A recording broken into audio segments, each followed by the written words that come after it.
한번 따라 하실까요? 하나님이 원하시고 기뻐하시는 예배. 하나님이 원하시고 기뻐하시는 예배. 자, 장마정선이 북상하여 비가 많이 옵니다. 비가 많이 오면 홍수가 나죠.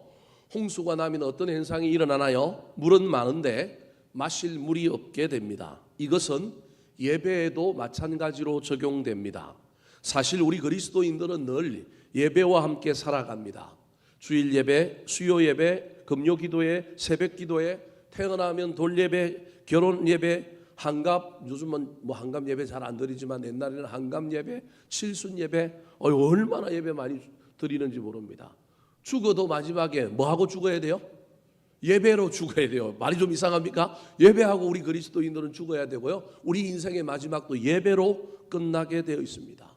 장례도 얼마나 예배를 많이 드립니까? 위로 예배, 입간 예배, 발인 예배, 뭐 하간 예배, 하장장 예배. 요즘은 또 어디 가야 돼요? 장지로 바로 가서 옛날에는 간을 묻었는데 요즘은 또 하장해가지고 어디로 가요? 납골당으로 가잖아요. 그럼 납골당 가면 또 거기서도 예배 드려야 돼요. 옛날과 달리 목사들이 예배가 현대시대에 와갖고 장례 예배가 옛날에는 기본이 3번이고 많이 가면 4번이었는데 이제는 5번 아니면 6번 가야 돼요. 엄청나게 많아진 게 예배가 되어버렸습니다. 우리 그리스도인들은 예배를 떠나서 살 수 없는 존재입니다. 문제는 늘상 예배를 드리면서도 예배의 본질이 무엇인지도 모른다면, 그래서 제대로 드리는 예배가 아니라 빗나간 예배를 드리고 있다면 얼마나 비극입니까? 하나님께서 기뻐 받으시는 예배가 아니라 자기중심적인 예배, 이기적인 예배, 무의미한 예배를 저와 여러분이 드릴 수도 있다는 사실을 기억해야 합니다.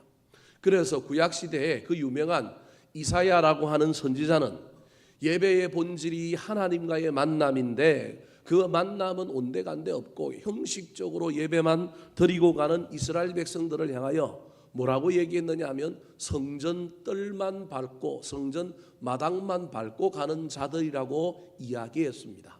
이사야 1장 12절 말씀 같이 한번 읽어볼까요? 시작. 너희가 내 앞에 보이러 오니 이것을 누가 너희에게 요구하였느냐? 내 마당만 밟을 뿐이니라. 내 마당만 밟을 뿐이니라. 하나님 만나고 예배 가운데 우리 주님의 임재와 그 놀라운 은혜를 경험해야 되는데 그것 없이 내 입장에서는 예배를 드렸지만 하나님은 너희들이 예배 드리고 간 게 아니라 뭘 밟고 갔다고요?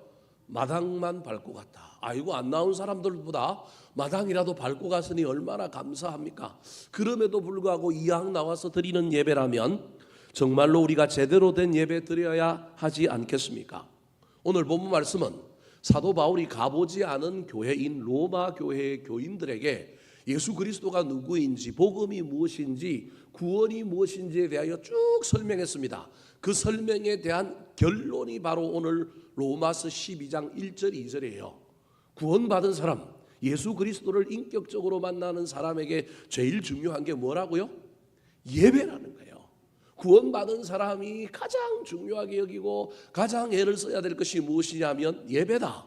구원받은 징표가 뭐냐? 예배라는 거예요. 물론 오늘 본문의 예배는 예배당 안에서의 예배가 아니라 로마의 폭정하에 그 로마 황제가 막 믿는 사람을 핍박하고 있는 상황 속에서 예배당 안에서의 예배를 넘어서서 어디에서 드려야 될 예배를 이야기하고 있느냐 하면 삶의 현장에서 어떤 예배를 드림으로 우리가 받은 구원이 헛구원이 아니고 능력 없는 구원이 아니고 우리가 받은 복음이 살아있는 복음이요 진짜 구원이라고 하는 걸 세상에 구원받은 사람이라고 하면 보여주는 예배자가 되어야 된다라고 하는 의미를 담고 있습니다. 그럼에도 불구하고 저와 여러분이 이 이야기를 삶의 중심의 예배뿐만 아니라 똑같은 원리로 예배당의 원리에도 적용함으로 말미암아 예배당에서도 저와 여러분은 참된 예배자요, 그 예배 드리고 난 다음에 교회 문을 나서는 순간 다 그 은혜를 까먹어버리는 사람이 아니라, 잊어버리는 사람이 아니라 삶의 현장에서도 저와 여러분이 구원받았으니, 저와 여러분이 은혜로 복음으로 구원받았으니 그 구원에 걸맞는 삶을 또 다른 예배로, 삶의 예배로 살아내고 성화시키는 아름다운 예배자들이 되시기를 우리 구주 예수 그리스도의 이름으로 축원합니다. 자, 그렇다면 저와 여러분이 삶의 현장이든 예배당에서 어디에서든지 하나님을 기쁘시게 하는 참된 예배자가 되려면 어떤 예배를 드려야 될까요? 오늘 본문의 중요한 예배 신학에 세 가지 원리가 나오는데 첫 번째입니다. 따라 하시겠습니다. 내가 산 제물로 온전히 드려지는 예배. 내가 산 제물로 온전히 드려지는 예배. 예배의 중요한 요소들이 가득하지만 예배를 집전하는 예배자가 있어야 되고요. 그 다음에 그 예배를 받으시는 예배의 대상인 하나님이 있어야 되고요. 예배의 필수적인 요소들이 있지만 우리 인간의 입장에서 예배의 가장 필수적인 요소는 뭐예요? 재물이에요. 여러분 기분 나쁘게 듣지 마시기 바랍니다. 이게 돈의 문제가 아니라 재물이에요. 아브라함이 아들과 함께 어디로 올라가요? 모리아 산으로 올라가요. 종 2명을 데리고 그 종 2명에게 나무를 막 지고 가게 만들어요. 그런데 산 어귀에 딱 오자마자 그 짐을 어깨에 지고 온 지게를 내려놓게 만들고 난 다음에 종들 보고는 여기에 기다리라 그래요. 그리고 그 지고 온 나무를 합쳐가지고 누구한테 지게 만들어요? 이삭에게 지게 했다니까. 여러분 성경을 한번 창세기 22장을 읽어보세요. 종들을 보고 종이 2명이 왔는데 그 2명이 지고 온 짐을 이삭에게 지워요. 이삭이 얼마나 힘들었겠어요. 물론 청소년이고 힘도 세지만 그럼에도 불구하고 져보지 않는 지게를 지고 가야 돼요. 지게 졌다는 말은 없어요. 우리 문화로 여러분에게 설명하는 거예요. 여러분 지게를 안 져본 사람이 지게 지려면 얼마나 힘들어요. 그런데 그 지게를 2명이 짚고 왔던 지게를 지고 가는 거예요. 지라고 그러니까 이삭이 여러분 얼마나 순종을 잘하는 사람인지 알 수 있는 거예요. 여러분 순종은 이해되는 걸 하는 게 순종이 아니에요. 우리는 이해되고 믿어지고 받아들여지는 것을 우리는 한 것을 뭐라고 얘기하느냐 하면 순종 그렇게 얘기하는데 여러분 진짜 순종은 이해 안 되는 거예요. 받아들여지지 않는 거예요. 내 마음에 안 들여지는 거예요. 그게 순종의 기본이에요. 근데 우리는요 자꾸 내가 이해돼야 되고 내가 맞아야 되고 내가 좋아하는 일이어야 된다고 생각해요. 근데 이삭이요 2명분의 짐을 지고 왔는데 그게 얼마나 마땅치 않겠어요. 저 같으면 완전 지게 한 장 벗어버렸을 거예요. 아이 나한테 왜 이런 일을 시키냐고. 그런데요 2명의 종이 지고 왔던 지게를 졌을 뿐만 아니라 올라가는데 지금까지는 어쩌면 평탄한 길을 왔을 거예요. 근데 이제 산으로 올라가야 되잖아요. 얼마나 힘들겠어요. 근데 여러분 이삭이 얼마나 여러분 대단한 사람인지 그 이삭의 입에서 나온 말이 유일하게 나온 말이 뭔지 알아요? 예배할 어린 양은 어디 있습니까? 이게 여러분 창세기 22장에서 이삭이 유일하게 한 말이에요. 그러니까 이삭의 관심이 어디에 있는 거예요? 예배에 있다니까요. 자기가 지게를 지고 가는 이 불평 불만에 있는 게 아니고요. 예배의 가장 하이라이트, 예배의 제일 중요한 요소는 뭐라고요? 재물인데 자기가 앞만 봐도 내가 이거 뭐 고생하는 거 이거 좋은데 뭐가 없다고요? 재물이 없는 거예요. 아 이거 큰일 났는데 이거 예배가 안 되는데. 여러분 그 창세기 22장에서 보여지는 이야기 속에 저와 여러분이 반드시 이해해야 될 것이 그거예요. 사실 우리는 그건 생각도 안 하거든요. 그냥 뭐 순종했다라고만 배우는데 그 순종이 그런 순종이 아니에요. 이해가 안 되는 거예요. 그러니까 하나님이 아브라함이 뭐라고 얘기해요? 하나님이 뭐 하실 거라고요? 준비해 놓으셨을 거라는 거예요. 준비해 놓으실 거라는 거예요. 이해가 안 되지만 여러분 하나님이 준비해 놓으셨다. 이해가 안 되는 거예요. 왜냐하면 자기 아버지가 그동안 예배를 드리는 걸 봤거든요. 어떤 의미에서 성경에 꼭 그 정확한 구절을 기록하고 있는 데는 없지만 제 개인적인 생각입니다. 아브라함이 예배를 드리는 장면 속에서 아브라함이요 여러분 예배를 드릴 때 여러분 저와 여러분이 한번 고민해 보셔야 돼요. 이 부분과 관련하여 아브라함이 자기 집에 있는 짐승들 중에 예배를 드릴 때마다 제물을 잡았을 텐데 어떤 걸 잡았을까요? 요게 이제 우리가 저와 여러분이 늘 고민해야 되는 문제인 거라는 거예요. 아브라함이 늘 보면서 제 개인적인 생각입니다. 성경에 없는 내용이지만 이삭에게 가르쳤을 거예요. 양을 치면서 염소를 치면서 늘 보는 가운데 이빨도 살피고 발도 살피고 뭘도 살피는 아브라함이 야 저놈 잘 봐라 이야기했을 거예요. 이삭에게. 왜요? 저놈이 튼실해. 저놈이 깨끗해. 저놈은 누구한테 드려야 돼? 하나님께 드려야 돼. 여러분 이게 진정한 가정교육이거든요.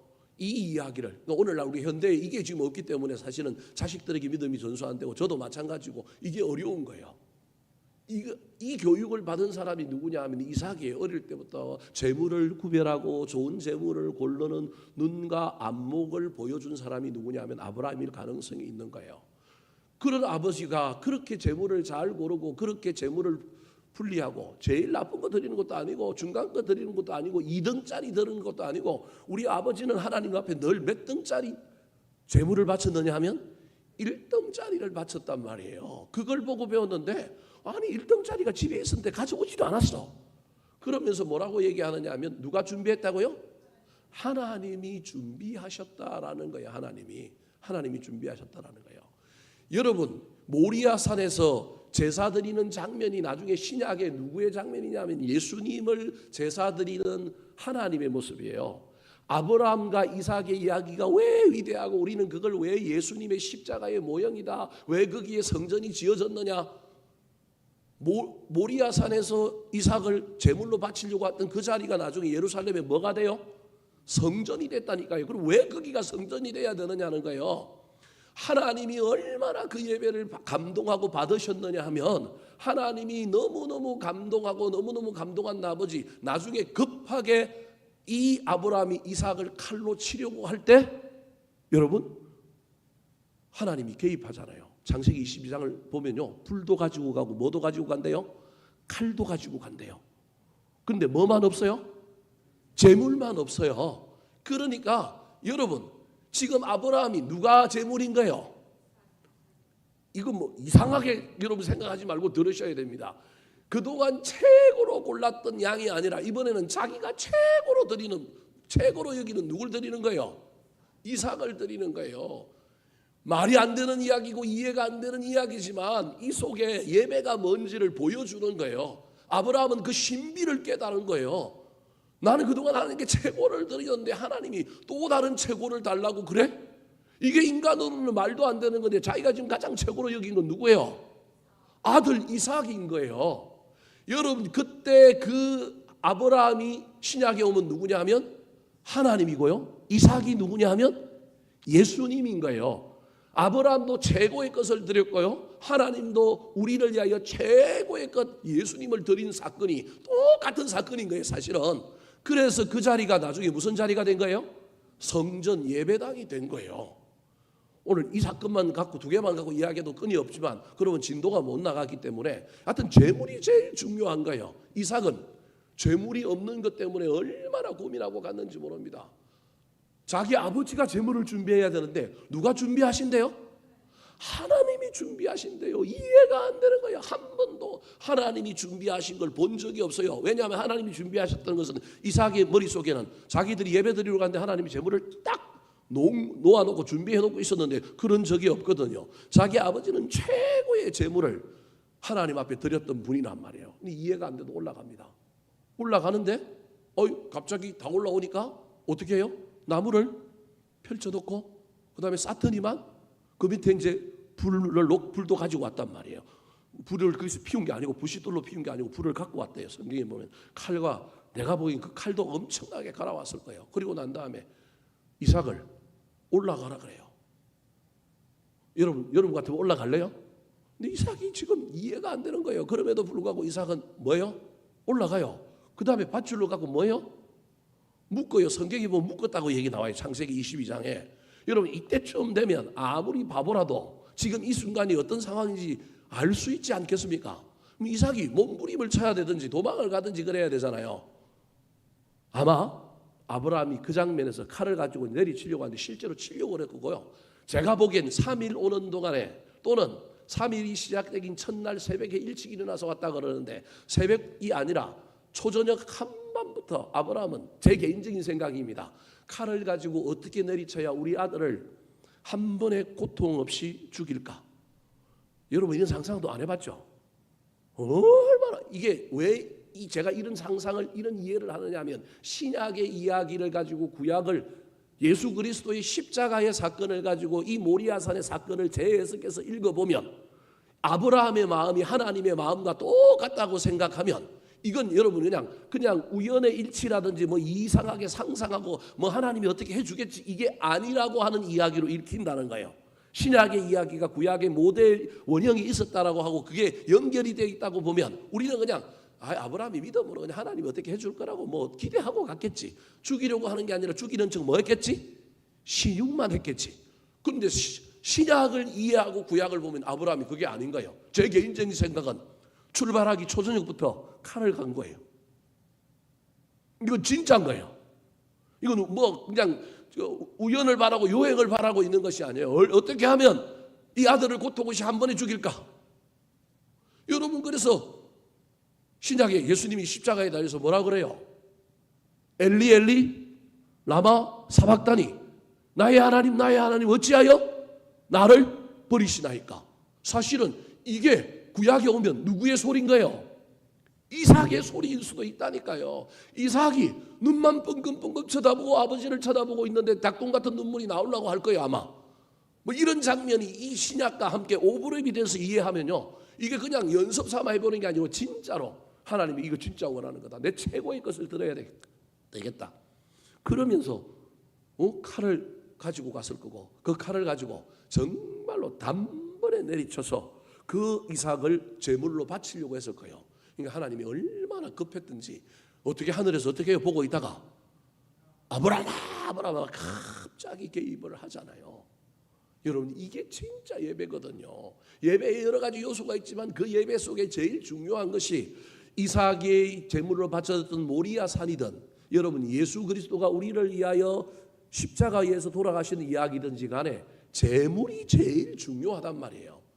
구약을 지나고 신약을 지나서 오늘날 우리의 예배는 저와 여러분이 예배당 안에서 드리든 세상에서 드리든 저와 여러분은 뭐라고요? 제물이라니까요. 교회 안에서만이 제물이 아니고 우리는 어디서도 제물이라고요? 세상에서. 그래서 여러분, 초대교회 로마의 교인들이 무저항으로 순교를 당하고 무저항으로 여러분 검투사가 되고 원형 경기장에 들어가서 짐승들과 싸우는 이 이야기는 여러분 그냥 우리가 그냥 그랬지라고 이야기하는 것이 아니라 그 자체가 그들이 뭐가 되는 거예요? 죄물이 되는 거예요. 여러분, 이게 저와 여러분이 감당해야 될 예배인데 교회당 안에서 제물은 그냥 죽어서 말없이 그냥 예배만 드리면 된다. 뭐 제가 너무 무미건조하게 표현했어요. 근데 세상에 나가서도 저와 여러분이 뭐라고요? 제물이라니까요. 양훈선 집사님은 이상한 손님 앞에서 제물이에요. 기분이 나쁠지 모르겠지만 별의별 손님 앞에서 여러분 우리는 제물이라니까요. 목사는요, 세상에 기독교에 대하여 이상한 감정을 가지고 민원 넣는 사람 앞에 우리는 제물이에요. 이 제물 의식이 없이는 교회 안에서의 예배도 교회 바깥에서의 예배도 완성될 리가 없는 거예요. 진짜 우리는 그냥 여기 와서 그냥 예배 시간에 앉아 있고 이 공간에 앉아 있다만 가는 게 아니라 예배의 원리 중에 가장 중요한 원리가 제물의 원리인데 그 제물이 나라는 거예요. 특별히 나는 제물이지만 죽은 제물이 아니라 무슨 제물이라고요? 이게 더 어려운 거예요. 죽은 제물은 어떻게 있어요? 가만히 있지. 그런데 나는 뭐예요? 살아있어갖고 이놈의 교회에서 예배를 드릴 때 목사님이 무슨 말을 하는지 오늘 예배가 어떤지 이게 내 눈에 다 어떻게 해요? 보여요. 그래서 나도 좀 파닥거리고 싶고 말도 하고 싶고 머리가 막 돌아가고 이게 산재물이에요. 그런데 재물은 기본적으로 뭐 해야 돼요? 죽었어요. 눈을 뜨고 있어도 내 눈에 보여도 내 머릿속에 다 이게 평가가 돼도 나는 뭐라고요? 재물이라는 거예요. 인간적으로는 살아있지만 이성적으로는 살아있지만 나는 뭐라고요? 재물이다. 이게 예배의 가장 중요한 원리, 재물의 원리예요. 이 원리를 잊어버리면 안 돼요, 여러분. 이게 예배를 예배되게 하고 우리 하나님을 기쁘시게 하는 예배라는 거예요. 이삭이 결박을 당했는데 성경에 보면 다 기록하지 않아서 그런지 모르겠지만 아무것도 이삭의 반응이 없어요. 이삭은 뭐예요? 재물인 거예요. 재물이 된 거예요, 재물이. 여러분, 그게 쉬울까요? 혈기왕성한 청소년이 그것도 막 묶어놓고 있는데 아버지가 태도가 달라요. 벌써 아버지 얼굴이 장난으로 하는 것도 아니에요. 너무너무 진지해요. 진지하다 못해서 우리 아버지가 실성한 것처럼 눈빛이 달라요. 보일 거 아니에요. 요거 그냥 묶어놨지만 내가 한 방에 잃었으면 어떻게 될 것 같은데 내가 굴러버리면 이 나무더미 위에서 떨어져서 어떻게 될 것 같은데 생각이 얼마나 많겠어요. 그런데 뭐 하고 있는 거예요? 가만히 있는 거예요. 왜? 뭐이기 때문에? 재물이기 때문에. 이게 예배의 원리라고 하는 사실을 기억해야 됩니다. 재물, 특별히 나는 무슨 재물이라고요? 산재물이다. 1절 말씀 같이 한번 읽어볼까요? 시작. 그러므로 형제들아 내가 하나님의 모든 자비하심으로 너희를 권하노니 너희 몸을 하나님이 기뻐하시는 거룩한 산 제사로 드리라. 이는 너희의 드릴 영적 예배니라. 거룩한 산 제사, 즉 내가 거룩한 산 제물이 되는 제사가 거룩한 산 제사라는 겁니다. 그러므로 저와 여러분은요, 내가 기분이 좋으냐, 내가 만족하느냐, 내 마음에 드느냐 아닙니다. 저와 여러분은 내가 1순위, 내가 드리는 예배에 나는 뭐라고요? 제물이다. 살아있지만 나는 제물이다. 현대교회의 문제가 무엇입니까? 현대교회의 문제 중에 여러 가지 문제가 있지만 돌아가신 옥하는 목사님 아들이 재미난 책을 썼어요. 그 책들이 히트를 쳤는데 그 책들 중에 하나가 여러분 바로 소비자 만족 예배라고 하는 겁니다. 오늘날 교인들이 백화점의 고객처럼 교회를 뭐하러 다니냐면 쇼핑하러 다녀요. 내 마음에 맞는 교회를 찾아다니는 거예요. 쇼핑을 하는 거예요. 그래서 이 교인은요, 이렇게 쇼핑하러 다니는 사람은요, 만족의 핵심이 누구한테 있느냐면 하나님께 있는 게 아니에요. 누구한테 있어요? 나한테 있는 거예요. 내가 만족한 예배가 최고의 예배예요. 물론 예배 중에 그런 요소가 없는 건 아니지만 하나님이 오셔서 내 마음에 기쁨을 주시니까 진짜 예배가 제대로 이루어지면 이루신 결과 나도 만족하게 되는 것은 맞는데 처음부터 내 마음에 맞는 예배를 찾아다니는 거예요. 쇼핑을 하는 거예요. 얼마나 많은 예배를 쇼핑하겠어요. 오늘도 저기 제자강성교회 박한순 목사님하고 점심을 식사하면서 얘기했는데 자기 고민이 또 그거라는 거예요. 자기 교회에 교인들이 막 1년에도 몇 천 명씩 왔다가 또 몇 천 명씩 빠져나간대요. 그 자기는 늘 양심의 가책을 읽는데요. 이거 이렇게 계속 이 짓을 해야 되느냐? 예? 들어왔다가 또 뭐 한다고요? 나가는데 들어오는 게 워낙 많으니까 나가는 게 조금 적으니까 계산상으로는 수지를 맞은 거예요. 괜찮은 거예요. 그런데 자기가 보기에 내가 이 사람들을 양육하고 있는지, 이 사람들한테 내 메시지가 자기들에게 만족이 돼야 그냥 남아 있는 건지, 내가 이 교인들을 지금 성장시키고 있는 건지 모르겠다라는 거예요. 몇천 명씩 들어왔다 몇천 명이 나가는데 주변의 교역자들하고 주변의 장로님들은 나가는 이유가 뭐가 없어서 나간다고요? 주차장이 없어서 나간대요. 근데 자기 생각엔 믿음이 있으면, 제대로 된 믿음이라면 주차장이 있건 없건 그 뭔 상관이냐는 거예요. 제 말이 좀 이상합니까? 그래서 지난주에는요, 교인들한테 설교하면서 엄청 뭐라고 그러고 까버렸대요. 뭐라고 까버렸느냐면, 오늘도 우리 교회 쇼핑으로 온 사람들, 우리 교회에 와갖고 한 몇 개월 있다가 갈 사람들 빨리 가시라고 대놓고 막 혼을 냈대요. 그런 예배는 예배도 아니고, 우리 교회가, 나는 그런 교회가 되어가는 것 같아서 느낌이 나 이상해서 너무나 하나님 앞에 죄스럽다고 막 그렇게 얘기했대요. 근데 역효과가 일어났대요. 교인들이 더 어떻게 한대요? 더 좋아한대요. 신기하대요. 자기는 어두워서 그 말을 한 게 아닌데 진짜 마음이 아파가지고 그냥 뭐라 그랬대요. 그냥 그렇게 예배드리려면 오지 말고, 이 교회 저 교회 다니면서 그렇게 하지 말고, 교회는 확실하게 뭐 하고 다니냐, 등록하고 다니고 제대로 믿고 다니고, 주차가 좀 힘들어도 믿음으로는 또 먼데 대놓고 그 믿음 가지고 걸어오면서 하나님께 기도하는 마음으로 걸어오고, 뭐 예를 들 같으면 막 그런 얘기하면서 그것도 없는 사람이 무슨 믿음이냐고, 그리고 뭐가 불편하다고 얘기하냐고, 막 그런 사람들은 빨리 뭐 떠나라고. 우리 교회 지금 수용도 못 한다고, 예배 한 부수 더 늘려야 될 판인데, 내가 지금 일주일에 주일날 설교 3번 하는 것도 힘들어 죽겠는데 한 번 더 해야 되는, 4번 해야 되는데, 내가 3번 해보니까 자기 스스로가 첫 번째 설교는 처음 하는 거니까 그런 대로 맛이 있고, 두 번째 설교는 첫 번째 했던 걸 조금 더 능수능란하게 하고 조금 보완하니까 괜찮은데, 세 번째 설교하니까 자기가 못 견디겠대요. 똑같은 말을 계속 했는데, 그래 한 주는 다르게 했더니 또 교인들이 우리 목사님 설교가 부수마다 뭐 하다고요? 다르대요. 그런데 자기가 3부째 설교를 해보니까 이게 앵무새처럼 말하는 것 같아서 너무 힘이 들어가지고 이게 내가 설교자인가 뭔지를 잘 모르겠대요. 그런데 4부 때 또 한 번 더 하라고 부수를 만들어갖고 그러면 내가 이게 될는지 안 되는지 모르겠다고 막 뭐라 그랬대요. 그래서 필요 없으니까 다 빨리 가서 작은 교회 가서 자기 이 지역 가까이 있는 교회 가서 섬기라고 막 큰 소리를 쳤대요. 근데 그 다음 주 됐는데 교인들이 또 어떻게 됐대요? 더 늘었대요. 저쪽에 좀 먼 데다가 주차장 하나를 마련했는데 차를 안 대고 사람들이 거기 주차장을 마련했나는데도 걸어와야 되고 셔틀을 타고 와야 되는데 그거 불편한다고 거기 차를 댄대요, 안 된대요?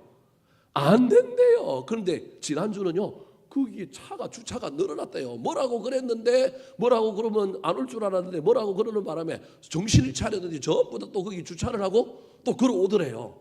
이 아이러니를 어떻게 해석해야 될까 막 고민이 되는 거예요. 여러분, 저와 여러분은 인간이기 때문에 우리 중심이에요. 내 중심이에요. 예배도 내 중심이에요. 오늘 하나님이 얼마나 기뻐하셨을까? 우리 하나님이 얼마나 만족하셨을까? 이게 아니라 누가 기뻐해야 돼요? 내가 만족해야 돼요. 그래서 예배는요, 누구를 만족시켜야 되느냐 하면 청중을 만족시켜야 되는 거예요. 목사인 저도요, 오늘 설교가 하나님 앞에서 어떻게 선포되어졌을까? 오늘 예배가 얼마나 기쁠까? 이것보다는 다른 관점을 가지고 바라보고 평가할 때가 얼마나 많은지요. 깜짝깜짝 놀랄 때가 참 많다니까요. 사람을 만족시키려면요, 설교 길게 하면 안 되고요. 어떻게 해야 될까요? 짧게 해야죠. 그죠? 짧게 해야 그 교인들이 다음에도 우리 교회 올 거 아니에요. 근데 길게 하면 그 다음 주에 온다는 보장이 있어요, 없어요? 없잖아요. 그래서 인간적인 생각으로 하면 설교 어떻게 해야 될까요? 짧게 해야 돼요. 근데 짧게 아무리 하려고 해도 돼요? 그게 안 돼요. 여러분 저를 너무 뭐라 그러지 마세요. 안 돼요. 이게 평생 하던 일이라서, 평생 40분에 맞춰져 있는 설교 분량이라서 조금 준비가 잘 되면 조금 안으로 줄었는데 준비가 덜 되면 분량이 늘어나서 45분, 50분까지 가는 거예요. 여러분 이게 쉽지 않다니까. 여러분 뭐 말처럼 쉬울 것 같지만 목사님 애드립 한 번만 안 치면 되죠. 그게 안 된다니까요. 그 하나님이 어느 날에 갑자기 야 네가 바꾸려고 하지 말고 네 설교에 맞는 사람들 와서 교회 예배 다니면 되지.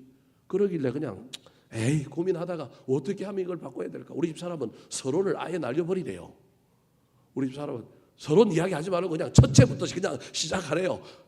다음 주부터 첫째 거 하고 그냥 한번 해볼게요. 한번. 우리 집 사람은 저한테 서론을 날리라는 거예요. 서론을 날리면 시간이 줄 거다. 좋다, 한번 해보자. 여하튼 뭐 저도 고민을 한번 해보겠지만 여러분 중심이 핵심이 뭐냐는 거예요. 핵심이 여러분 그렇게 해갖고 설교 짧게 해가지고 그 사람 만족시킨다고 그 사람이 또 다른 문제, 또 다른 불만, 또 다른 문제는 없을까요? 여러분 수많은 문제가 있지만 우리는 다 무엇으로 넘어가야 되느냐면 믿음으로 넘어가야 되고요. 핵심은요, 중요한 게 누구냐 하면 목사도 나름대로 준비도 하고 열심히 또 문제도 해결해야 되겠지만 핵심은 여러분 우리의 예배 속에 하나님이 임재하셨느냐, 우리 하나님이 우리의 예배를 받으셨느냐, 내가 만족하는가, 내가 소비자인가? 아닙니다. 우리는 소비자가 아니고 우리는 뭐라고요? 재물입니다. 내가 예배를 보고 평가하는 것이 아니라 나는 예배를 뭐 한다고요? 드리는 사람인 거예요. 그래서 여러분 재물이라고 하는 의미 속에는요 어떤 의미가 들어있느냐 하면요, 내가 주인이 아닙니다 라고 하는 의미가 있는 거예요. 그래서 예배의 제1 원리가 재물의 원리인데요, 재물의 원리에 숨겨져 있는 내용이 뭐냐 하면요, 주인을 바꾸는 거예요. 제가 늘 주장하는 것 중에 하나가 예배하고 나면 뭐가 바뀌어야 되느냐 하면 주인이 바뀌어야 돼요.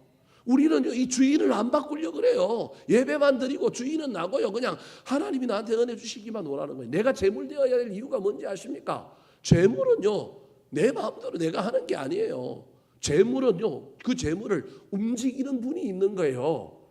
우리 유교의 제사만 해도요, 제사상에 재물들 잘못 펼쳐 놓으면 또 그 어르신들이 와갖고 어떻게 이야기해요? 이거 뭐 하라고요?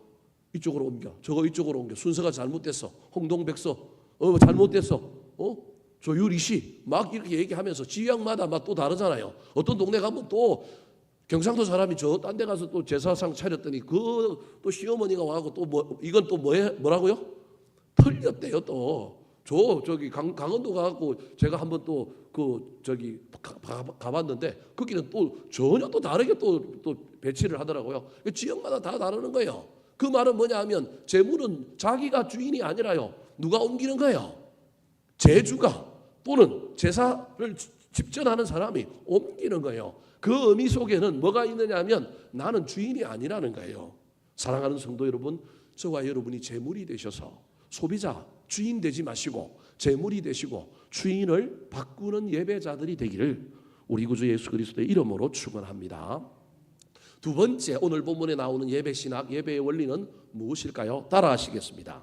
마음을 새롭게 하여 변화를 받는 예배. 마음을 새롭게 하여 변화는 받는 예배. 자, 2절 말씀 한번 읽어볼까요? 시작. 너희는 이 세대를 본받지 말고 오직 마음을 새롭게 함으로 변화를 받아 하나님의 선하시고 기뻐하시고 온전하신 뜻이 무엇인지 분별하도록 하라. 자, 예배의 제1원리가 재물의 원리라고 한다면 예배의 제2원리는 변화의 원리입니다. 예배를 시작하고 들어올 때와 예배를 끝나고 나갈 때 나에게는 무엇이든지 변화가 있어야 합니다. 이게 진짜 예배의 원리입니다. 저와 여러분이 하나님을 향하여 일관성을 지키고 변치 않아야 될 것도 있지만 예배를 통과하는 사람은 반드시 변해야 될 것들이 있습니다. 특별히 오늘 본문에는 마음을 새롭게 함으로 변화를 받았습니다. 그러면 무슨 변화가 생긴 거예요? 중간에 새롭게 함을 빼면 마음이 어떻게 된 거예요? 변화한 겁니다. 그러면 마음의 변화의 핵심은 뭐냐 하면 아까도 얘기했던 재물의 원리에서 제가 그냥 대충 언급하고 나왔던 거 이 두 번째 언급하려고 그러는 거예요. 마음의 변화의 핵심은 뭐냐 하면 내가 주인이었던 걸 내려놓고 누가 주인이 되는 거예요? 하나님이 주인이 되는 거예요. 이게 예배의 변화의 가장 중요한 거예요. 물론 이건 갑자기 생기는 것이 아니에요. 은혜를 통하여 내가 얼마만큼 떨어졌는가, 어디에서 문제가 생겼는가, 현재 내가 어떤 위치에 있는가에 대한 놀라운 영적인 통찰이 일어나야 되고요. 하나님의 은혜가 깨달아질 때 마음이 변하면서 소속도 변하고 주인도 변하게 되는 원리로 가게 되어 있는 거예요.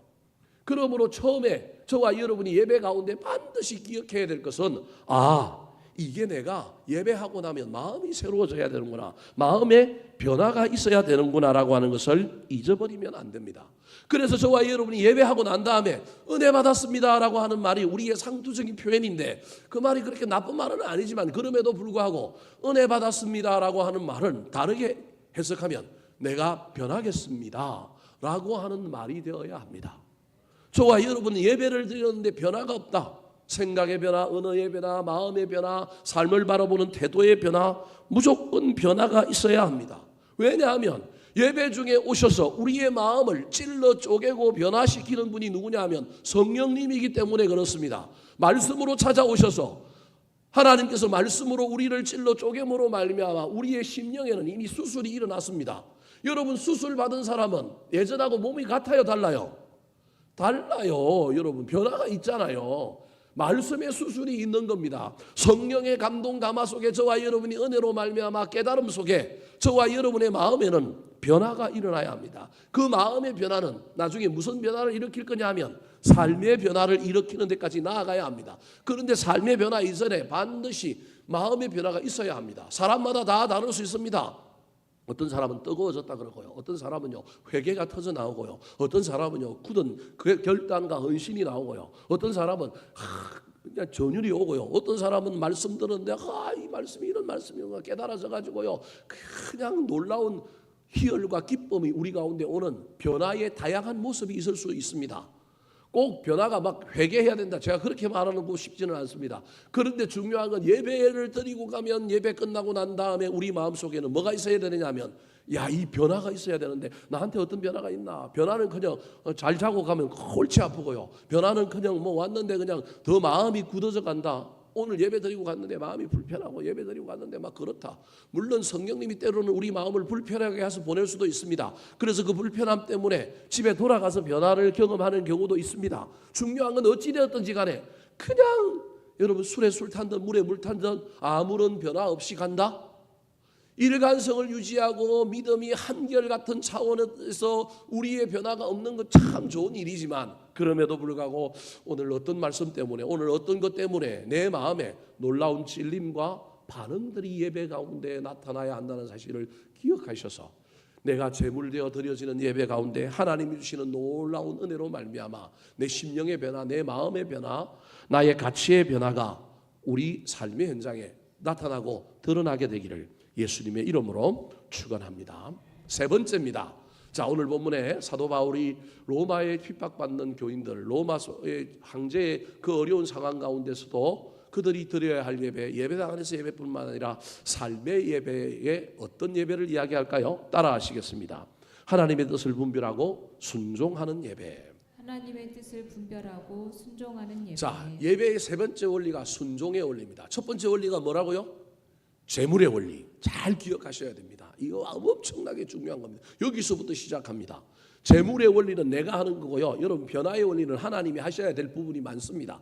물론 나도 은혜를 받아야 되겠죠. 그런데 이 변화의 원리의 주권적인 그 모든 영역은 나보다는, 예배자보다는 누구한테 더 있느냐 하면 하나님과 성령님에게 있습니다. 그래서 우리는 사모하기만 하면 됩니다.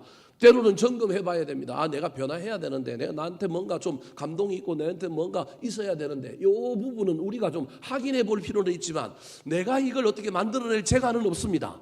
내가 만들어낸다는 건 이건 어불성설입니다. 사모함으로 내가 기대하고 내가 사모함으로 나아갈 수는 있지만 궁극적으로 변화의 원리는 누가 일으키느냐 하면 하나님이 일으키는 겁니다. 세 번째, 이 재물의 원리와 이 변화의 원리가 합쳐진 다음에 펼쳐지는 것이 무엇이냐면 바로 순종의 원리입니다. 2절 말씀을 다시 한 번 더 읽어볼까요? 시작. 너희는 이 세대를 본받지 말고 오직 마음을 새롭게 함으로 변화를 받아 하나님의 선하시고 기뻐하시고 온전하신 뜻이 무엇인지 분별하도록 하라. 사실은 1절, 2절에서 핵심 중에 핵심이 바로 저 2절 하반부라고 보면 됩니다. 사도 바울이 로마의 교인들에게 하고 싶은 이야기가 뭐냐 하면 핍박도 있고요, 로마 황제의 통치도 있고요, 먹고 사는 문제도 있고요. 그런 가운데 그곳에서 예수 그리스도를 믿는 사람으로 살아야 하는데 이게 어떤 의미냐, 이게 얼마나 큰 고난인지 몰라요. 타협하고 숨기고 그렇게 살아도 되는데 이 세대를 본받지 말고라고 하는 저 이야기 속에 이 세상 속에 살고 있지만 이 세상들이 사는 사람들의 이 방식과 식을 따라 사는 것이 아니라 내가 예배받고 은혜를 받고 변화를 받았다고 한다면 그 변화의 핵심 속에는 내가 하나님의 식과 방식을 따라 사는 것을 배우는 거거든요.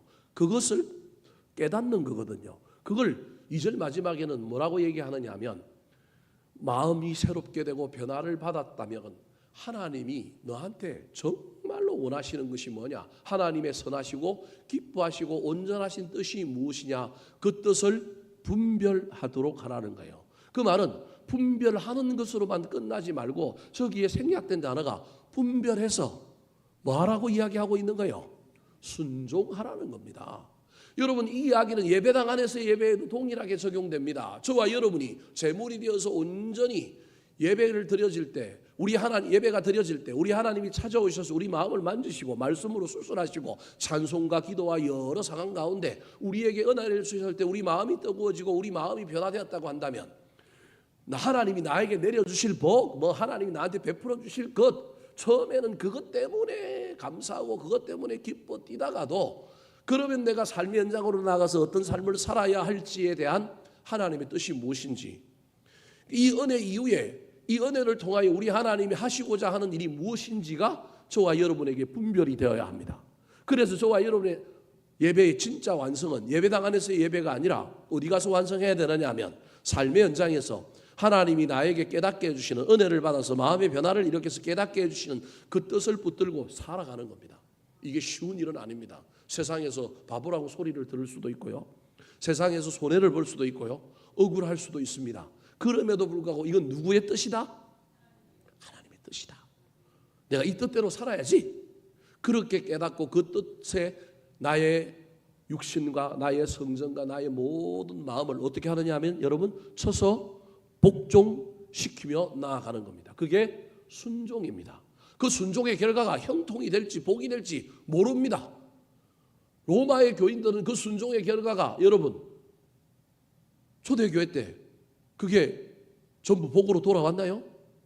전부 형통함으로 나타났나요?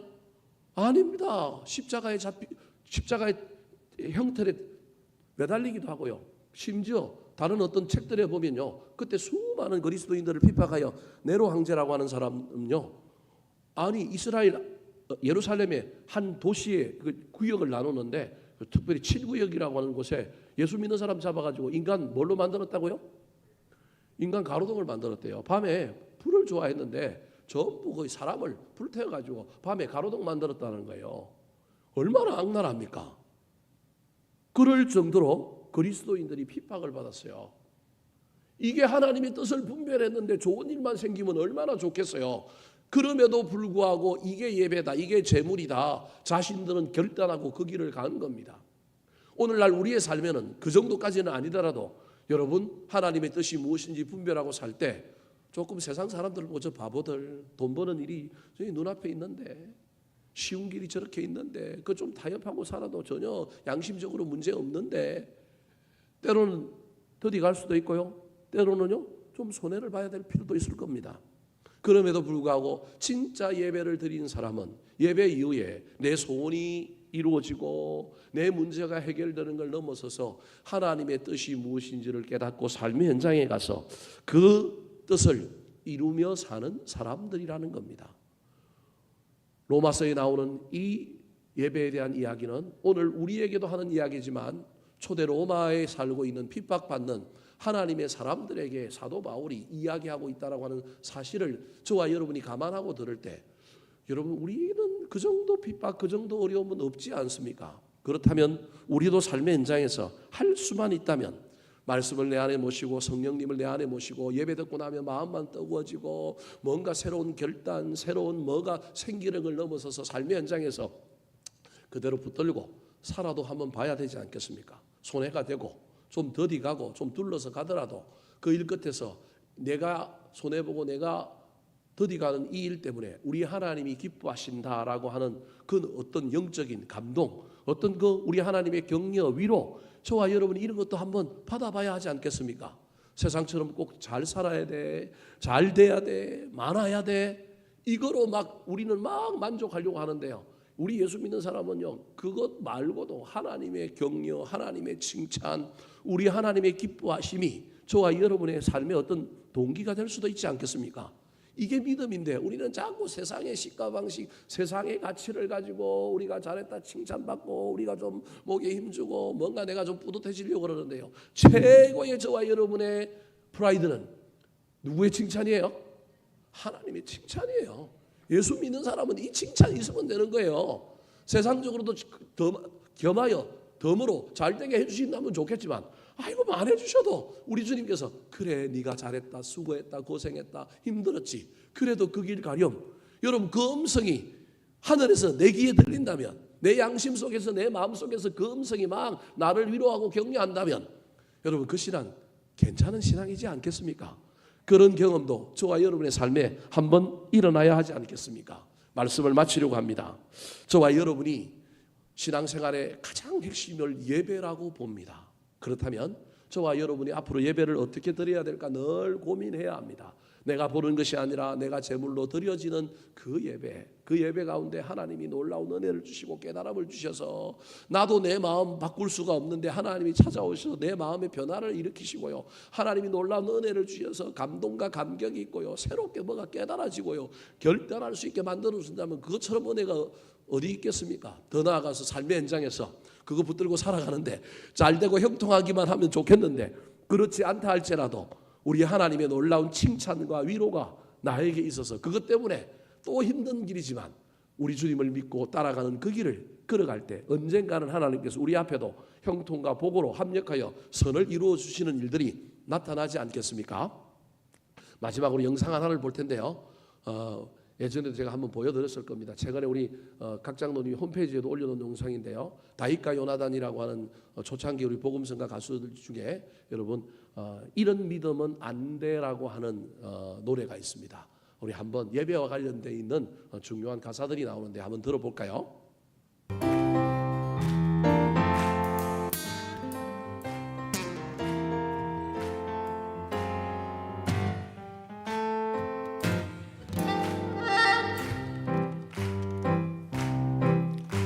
예배 시간에 꼭 5분씩 늦어 헐레벌떡 뛰어가는 성도, 주일 학교 공과를 교회 가는 버스 안에서 한번 읽어보는 교사, 남들은 직분 맡아 봉사하는데 수년이 지나도 그대로인 나중된 자, 이런 믿음은 주님이 원하지 않죠. 오, 안 돼요, 안 돼. 주님이 원하지 않죠.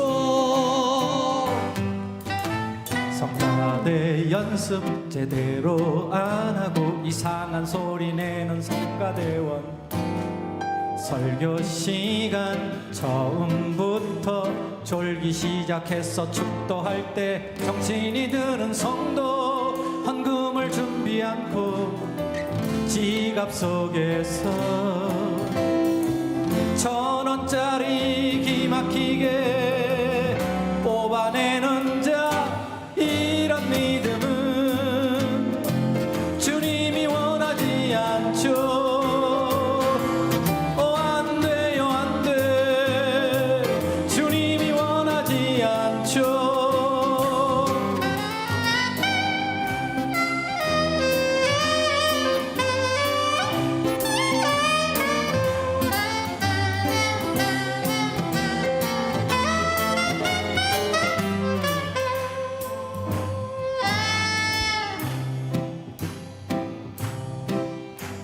예배 시간에 삐삐 소리로 모두의 시선을 받는 성도, 교회 일을 상의할 때 반대를 위한 반대로 분위기 망치는 성도니, 교회 문 나갈 때 주님과 작별하여 생활 속에서 주님과는 별거 하는 자, 이런 믿음은 주님이 원하지 않죠. 안 돼요, 안 돼. 주님이 원하지 않죠. 우리의 예배는 감격이 있어야 하는데, 우리의 봉사는 사랑이 넘쳐야 하는데, 우리의 믿음은 생명이 있어야 하는데, 안 돼요, 안 돼. 선생님, 집사님, 장로님, 성도님, 성가대 여러분,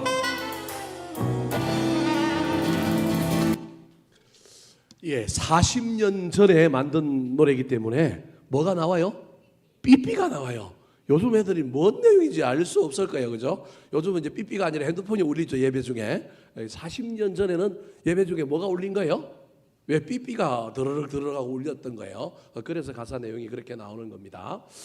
여러분, 정말로 온전한 믿음이 있는 사람은 온전한 예배자라고 하는 사실을 잘 기억하여 예배에 성공하는 저와 여러분이 되기를 축복합니다. 한번 따라 하실까요? 하나님이 원하시고 기뻐하시는 예배, 내가 산 제물로 온전히 드려지는 예배, 마음을 새롭게 하여 변화를 받는 예배, 하나님의 뜻을 분별하여 순종하는 예배,